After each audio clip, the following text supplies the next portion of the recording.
Welcome to the Instagram Stories for Thursday, June 8th. I'm your host, Daniel Hill. We are going to do a quick hit of Instagram news, and then we're going to get into some information shared by the head of Instagram, Adam Mosseri, all about what to do if you are not getting the reach that you want to get on Instagram.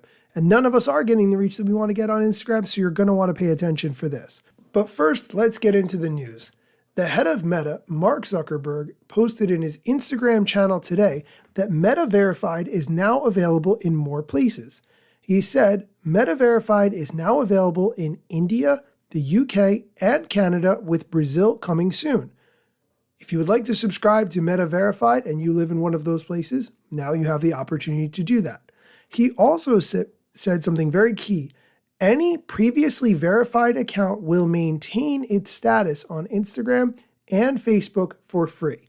I believe that he put that line in there because Twitter is charging people who were verified previously in order to keep that verification.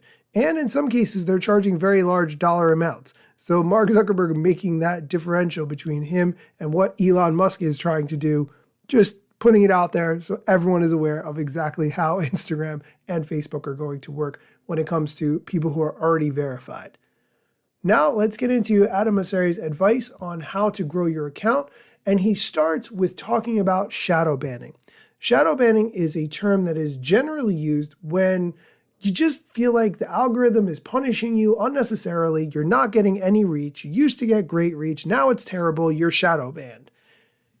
I'll let him explain. I do want to talk about shadow banning, which is an issue we take incredibly seriously at Instagram. Now, shadow banning as a term means different things to different people, but it generally is used to describe a situation where you're not getting as much reach as you think you deserve. And I want to debunk a really popular myth out there, which is that we do not suppress reach in order to get accounts to pay for ads. If there's an audience that is interested in what you share, it is in our interest as a business to help connect those people to your content as effectively as possible. Because the more we connect those people with the content they're interested in, the happier they're going to be, the more they're going to use Instagram, the happier you're going to be, the more you're going to use Instagram, and then we can run a business by advertising against that engagement elsewhere. Now, I do want to also be clear that there are some instances in which we will reduce an account's reach or remove a piece of content because it violates our community guidelines, for instance. But it's important that you have full information and context whenever that happens, which is why we've built something that we call account status. So if you go to Profile, Settings, you can go to Account Status,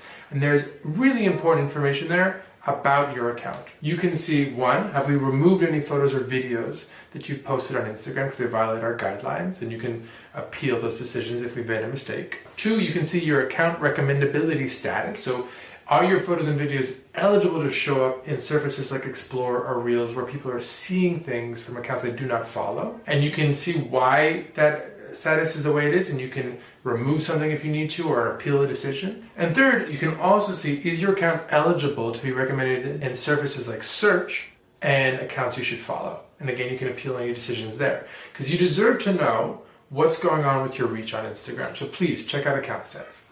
I appreciate all that information, and I'm glad he gave the practical information of what you can do if you feel like you're not getting the reach that you should, like things you can actually check. That is good. However, I continue to think the reason we're not getting the reach that we want is because of how many different things there are to do on Instagram, which are competing for attention, plus you factor in suggested posts and ads, plus you factor in the draw of TikTok or Disney Plus or Netflix or other apps that just take up so much time and attention. It's really tough to get the views that you want on Instagram because of it. That's my overall opinion. We are going to take a quick break. When we come back, we're going to get into a deep dive on how to get more reach on Instagram. So stick around. This episode is brought to you by Michigan Economic Development Corporation. In Michigan, you can have both a rewarding career and a quality lifestyle, with plentiful career opportunities in world-changing, innovating industries, from electric vehicles to clean energy to biotech, with room for advancement no matter where you are in your career. Plus, Michigan offers a welcoming, beautiful, affordable, and inclusive community for all. Live your best life. You can in Michigan. Visit themichiganlife.org.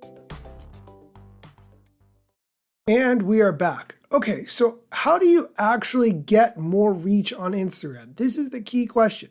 Here's Adam Mosseri's answer.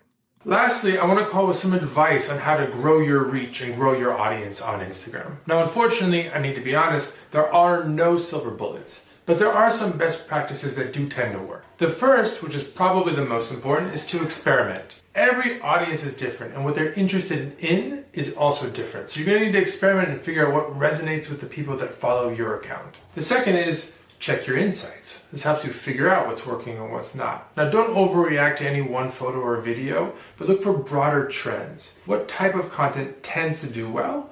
What kind of content tends to do less well for you? And then evolve or iterate from there. Third is collaborate with other creators. We know people love seeing creators come together to create new things and to be creative in new and collaborative ways. Fourth is make sure you check out account status to see if there's any recommendability issues with your account so that you can address those or appeal if we've made a mistake. And lastly, try and create original and engaging content. We're getting better over time at understanding the difference between aggregators and creators that make original content, and we're going to look to favor the latter as much as possible. Okay, that is going to do it for today's episode. Thank you so much for listening. I am actually headed to a conference this weekend. It is a Bible conference all about exercising patience. I have a part on that conference, a couple parts actually, so I don't think I'm going to have an opportunity to record another episode, but if you have an opportunity, please go on my Instagram or TikTok page. I have posted some new videos there and I would love to get your input. It's similar content to this in bite-sized pieces, but I'm trying to make it engaging. You know how it is. Thank you so much for listening as always, and I hope you have a great weekend. Instagram news got you covered, sometimes even TikTok. Relevant platforms in the metaverse ahead of the wave. Without a break or a pit stop, still waiting for Zuckerberg to give me the big job. Pause. Use trademarks and logos with Insta's permission, of course. If you like the show and you gain some good info, maybe leave a review. It's a type of applause. Just drop me a message if you want to collab. If you got some good content or you want to run ads, at Daniel Hill Media is where I am. TikTok, Facebook and Instagram.